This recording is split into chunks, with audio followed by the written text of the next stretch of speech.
Hola a todos, bienvenidos a una sesión más de nuestro curso sobre la filosofía de Schopenhauer aquí en el Pensamiento en Llamas. Y bueno, pues en esta ocasión vamos a tener una sesión sumamente interesante porque pues vamos a explicar y así nos vamos a ir adentrando al tema de la unicidad de la voluntad y de la objetivación de la voluntad. Bueno, ¿qué es esto? En pocas palabras, para que lo podamos entender de una mejor manera, no es otra cosa más que la peculiar cuestión o consideración que aparece en el libro segundo del mundo como voluntad y representación, a partir de la cual, pues Schopenhauer en concreto nos va a decir que la voluntad es solo una, o sea, es decir, nada más existe una entidad llamada voluntad, pero que en virtud de cómo nuestro entendimiento está entendiendo o representando a la realidad, bueno, pues la voluntad se objetiva en diferentes grados, de tal suerte que pues es por eso que de pronto podríamos considerar que existe algo así como una pluralidad de voluntades, es decir, mi voluntad individual como persona que en este momento les está hablando, su voluntad individual como personas que también están escuchando lo que les estoy diciendo, la voluntad individual de las aves cuando surcan el cielo, etcétera, ¿de acuerdo? Entonces vamos a adentrarnos en esta cuestión en concreto y pues espero que les sea muy grata esta sesión. No olviden pues dejarme en la caja de los comentarios todas sus dudas, objeciones, inquietudes que tengan con respecto a lo que vamos a explicar en la presente sesión. Y ya, sin más, nada más me gustaría dar un enorme agradecimiento pues a todas aquellas personas que han decidido apoyar al Pensamiento en Llamas volviéndose miembros del canal, porque bueno, pues es gracias a sus retribuciones económicas que el Pensamiento en Llamas puede seguir existiendo y que nosotros pues en consecuencia podemos seguir manteniendo esta oferta abierta, pública y gratuita de cursos de filosofía para todos aquellos que así lo requieran o lo necesitan. Entonces, un enorme agradecimiento a todas estas personas. También agradezco pues a todos aquellos que le dan continuidad a estas sesiones, a este curso sobre la filosofía de Schopenhauer, porque bueno, pues sin su continuidad simplemente no tendría pues sentido hacer las sesiones.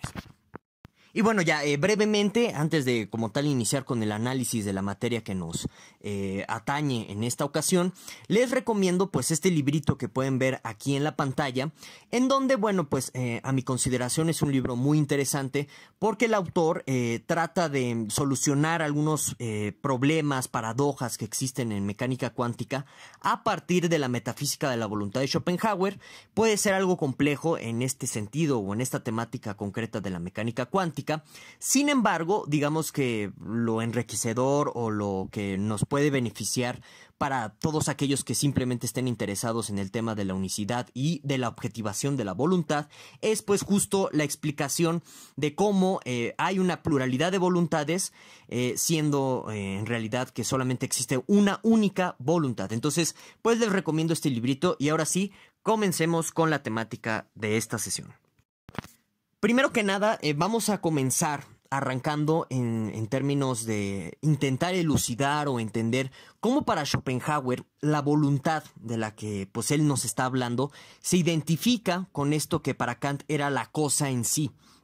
Hay muchas matizaciones, como ya les mencionaba antes, que vamos a puntualizar porque no exactamente se está dando una identidad en sentido estricto entre lo que entendía Kant por la cosa en sí y lo que está entendiendo Schopenhauer por la cosa en sí kantiana. O sea, hay una gran diferencia, hay una gran brecha que, bueno, pues de inmediato lo podemos identificar, entender en el apéndice que escribe Schopenhauer al mundo como voluntad y representación, que para muchos intérpretes de Schopenhauer, con los cuales yo concuerdo directamente, pues este apéndice del mundo como voluntad y representación en realidad debería ser la introducción, porque digamos que es el pilar fundamental a partir del cual pues Schopenhauer está desarrollando su propia epistemología y a partir de esta epistemología se está fundamentando la cuestión metafísica de la voluntad.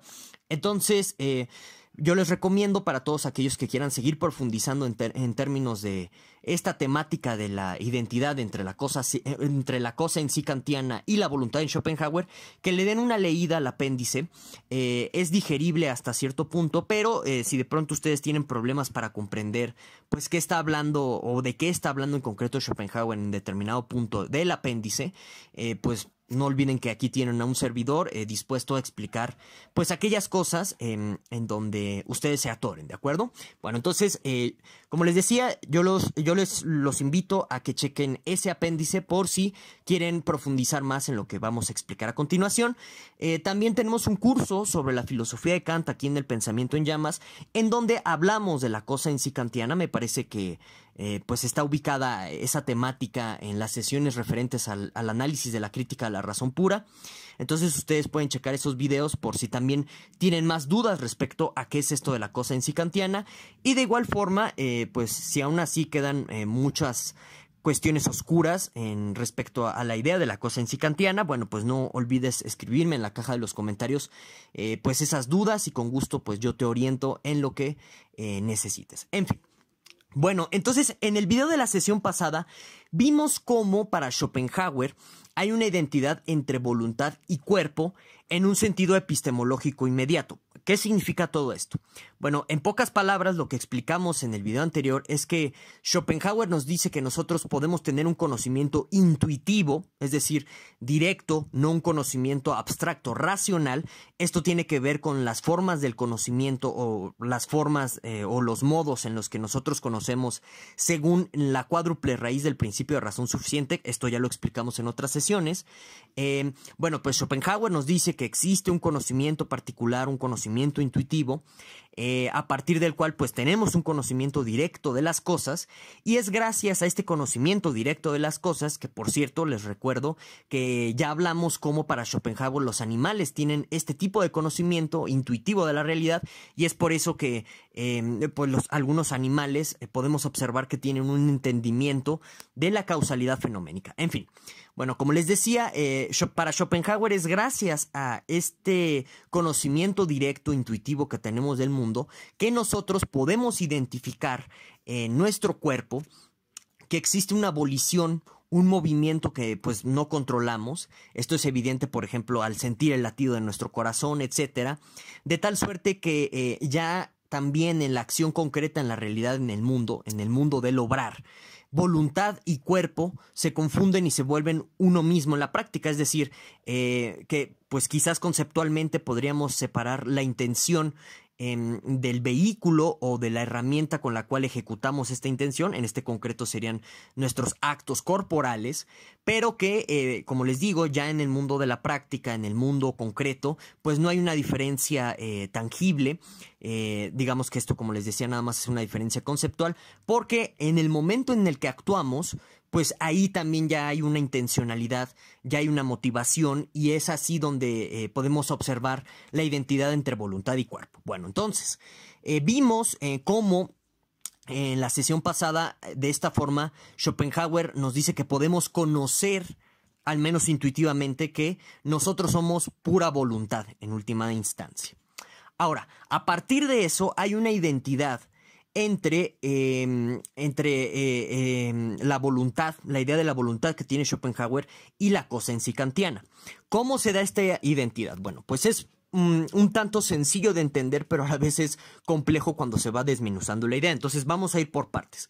Primero que nada, recordemos que para Schopenhauer la estructura elemental de la representación es que exista un sujeto cognoscible, o sea, un sujeto que conoce una realidad o el mundo, y por el otro lado, pues hay como la representación o el fenómeno en sí. Bien, esa es como la estructura de esto que podríamos denominar como la representación o el representacionismo de Schopenhauer. Bien, ok, entonces, para Schopenhauer, todo el mundo, en última instancia, es, por así decirlo, una proyección del sujeto cognoscente o cognoscible, como quieran ustedes verlo. Y en este sentido, como el mundo es una proyección del sujeto cognoscente, la condición de posibilidad para que exista la realidad en tanto representación, en el entendimiento, es que haya un sujeto que representa esa realidad. Entonces, hasta ahí me parece que no nos podemos perder demasiado. Bien.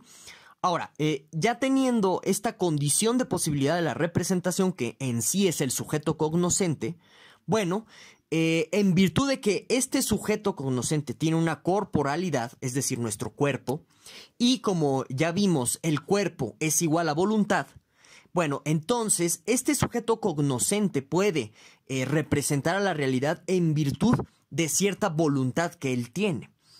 Entonces, aquí lo que podemos observar es que para Schopenhauer, el acto de la representación, es decir, la facultad de representar la realidad, es, por así decirlo, una facultad secundaria, una herramienta que tiene el sujeto volitivo, el sujeto de la voluntad, para que pueda, pues, satisfacer sus deseos, pueda moverse en la realidad, etc. Entonces, aquí es muy importante señalar esto a nivel de historia de la filosofía, porque podemos encontrar una ruptura bastante importante en términos del papel que, pues, tiene el entendimiento con respecto a las pasiones, a las motivaciones, a las intenciones. Si ustedes son observadores, por ejemplo, del proyecto de la filosofía trascendental kantiana, Kant da un estatus privilegiado al entendimiento sobre las pasiones. Sin embargo, y esto es algo que se observa en la así llamada filosofía racionalista. Sin embargo, pues no perdamos de vista que ya del otro lado, de lo que así se conoce como filosofía empirista, por ejemplo, en Hume, este esquema se da muy al tono, a la sintonía de este esquema que nos está manejando Schopenhauer. Para Hume, la razón es esclava de las pasiones, de tal suerte que ve, por ejemplo, Hume a la razón de un modo instrumental. Aquí Schopenhauer, en algún sentido, lo que trata de hacer es superar y reconciliar dos tradiciones de pensamiento de la modernidad en donde el entendimiento, por un lado, tiene un papel privilegiado, es decir, esto que así se conoce como filosofía racionalista, mientras que pues en la filosofía empirista es al contrario, la racionalidad o el entendimiento en general tiene un papel secundario a las pasiones. Aquí esta reconciliación que al final del día no está presente en la crítica de la razón pura, porque Kant termina dándole un estatus epistémico privilegiado al entendimiento. Lo que hace Schopenhauer es decirnos que si bien todo es representación, esto es el libro primero que ya lo explicamos en otras sesiones, esa representación está supeditada a las motivaciones o voliciones del individuo, de tal suerte que esto no entra en conflicto con el estatus privilegiado del entendimiento, porque al final de cuentas, tanto la voluntad como el entendimiento, o sea, la representación, se necesitan mutuamente para que el sujeto pueda pues persistir en su existencia, ¿de acuerdo? Y bueno, de esta forma no hay una supeditación inmediata como lo habría en Hume, del entendimiento, la razón hacia las pasiones o sobre las pasiones, o más bien debajo de las pasiones, ni tampoco hay una subordinación como pues está presente en la filosofía racionalista y en Kant, de darle al entendimiento un estatus epistémico privilegiado. Digamos que ya para Schopenhauer, tanto entendimiento como pasiones, voliciones, etcétera, están a la par porque hay una relación de mutua dependencia. Entonces, espero que esto lo haya dado a entender de la mejor manera posible. Si hay dudas, no olvides escribírmelas aquí abajo en la caja de los comentarios. Bueno, entonces, como les decía, en virtud de que para que exista la representación tiene que haber un sujeto cognoscente como condición de posibilidad de la representación, y como este sujeto cognoscente al final del día es pura volición, es pura pasión, pura intencionalidad, es decir, pura voluntad, por eso Schopenhauer puede identificar a la voluntad como la cosa en sí kantiana. ¿Por qué? Porque es la consideración, la entidad que está motivando la existencia de la representación, ¿de acuerdo? Aquí un matiz muy importante que no hay que perder de vista entre la consideración que está haciendo Schopenhauer de la cosa en sí respecto a la consideración kantiana propia de la cosa en sí es lo siguiente. Para Kant, la representación es una consecuencia de la cosa en sí. ¿Qué quiere decir eso? Que según la epistemología kantiana, podemos inferir la existencia de la cosa en sí porque existe la representación. Es decir, si existe la representación es porque algo que no es representación lo tiene que estar causando. Y en términos de la epistemología kantiana, esto en concreto es la cosa en sí. Para Schopenhauer, nada más las relaciones de causalidad tienen sentido predicarlas en términos de la representación. Y como la cosa en sí no es una representación, ¿sí? En los propios términos de la epistemología kantiana. Por eso no tiene sentido decir que la cosa en sí es la que está causando la representación, ¿de acuerdo? Esa es la matización aquí muy importante que hay que entender respecto a la consideración kantiana de la cosa en sí y la consideración que está haciendo Schopenhauer de la cosa en sí, ¿de acuerdo? Bueno, entonces ustedes se pueden preguntar, ¿cómo entender que a la voluntad como fundamento de la realidad, en términos de que, pues, como el sujeto cognoscente o el sujeto que posibilita la representación del mundo es pura voluntad? ¿Cómo entender esto en términos no causales? Bueno, pues es muy sencillo. No hay una causalidad en términos de es la voluntad la que está causando que exista la representación, porque lo que nos está diciendo Schopenhauer en este sentido es que la voluntad es la que está motivando a la representación, y es algo completamente diferente en términos de la cuádruple raíz del principio de razón suficiente. No es más que una forma, de nuevo, de entender en términos conceptuales cómo la voluntad está influyendo directamente en que el sujeto cognoscente cree representaciones. Pero de nuevo, nada más es una forma en que nosotros entendemos esto. Podemos nosotros tener un conocimiento directo de nuestras motivaciones y cómo nuestras motivaciones crean representaciones vía este conocimiento intuitivo del que les hablaba, ¿de acuerdo? Bueno, entonces, si hay alguna duda, inquietud respecto a esto que estamos explicando de la identidad entre la cosa en sí kantiana, con la consideración que acabamos de hacer y con la idea de la voluntad de Schopenhauer, bueno, pues de nuevo no olvides dejármela aquí abajo en la caja de los comentarios. Ahora bien, nosotros podríamos decir lo siguiente, ok, ¿sabes qué? Pues la voluntad del sujeto cognoscente no nos alcanza para decir que la voluntad sea fundamento de toda la realidad.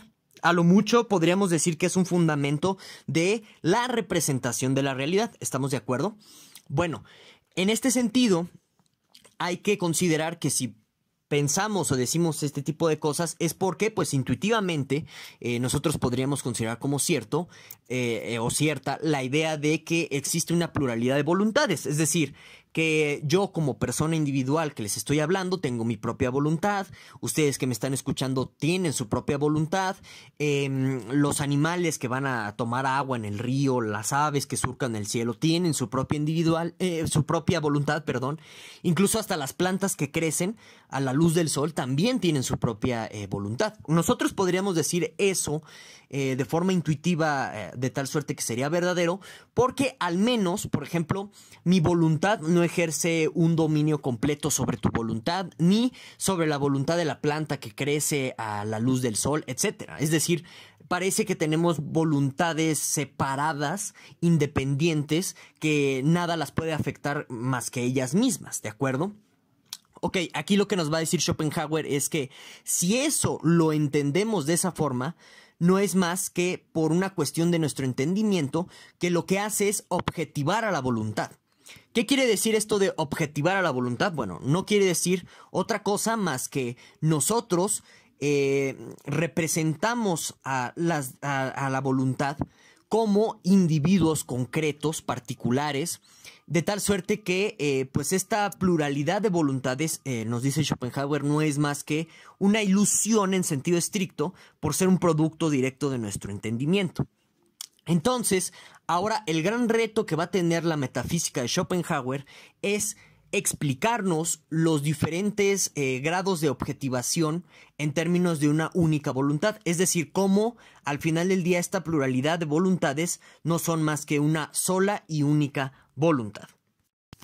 Y bueno, aquí al respecto, pues hay que considerar que esto que está llamando Schopenhauer como los diferentes grados de objetivación de la voluntad, lo está relacionando con las ideas platónicas.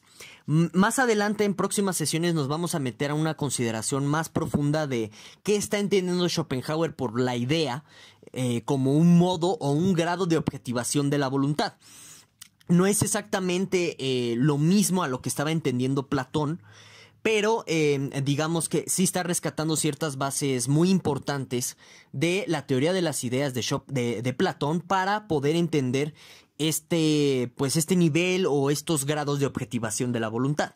¿De acuerdo? Entonces, aquí lo que vamos a explicar haciendo alusión al concepto o al término de ideas platónicas para entender en primera instancia cómo los diferentes grados de objetivación de la voluntad refieren en última instancia a una sola voluntad, es apelando a que, bueno, la idea platónica es un tipo de forma particular, ¿no? De hecho, originalmente, según algunas traducciones más antiguas de los diálogos platónicos, el término idea no aparece. Lo que aparece es el término forma. Entonces, digamos que es en virtud de nuestras propias categorías del entendimiento que damos diferentes formas a las diferentes manifestaciones de la voluntad en la realidad.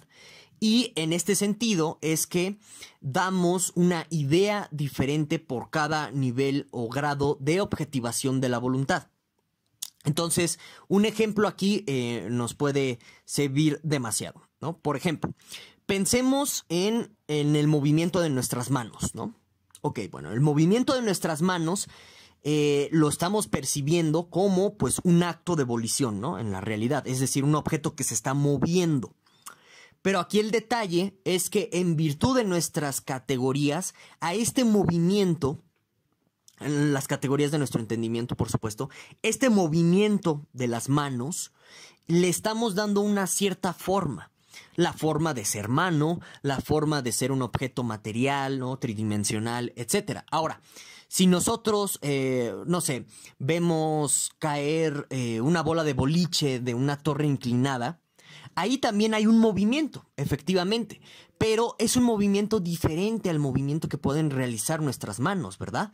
Porque, bueno, pues nos va a decir Schopenhauer que eso se da porque en el caso de la bola de boliche, nuestro entendimiento está dándole una forma diferente, es decir, está objetivizándolo a partir de ciertas ideas o ciertas formas, de tal suerte que es por eso que nosotros creemos que el movimiento de mi mano con el movimiento de la bola de boliche es diferente.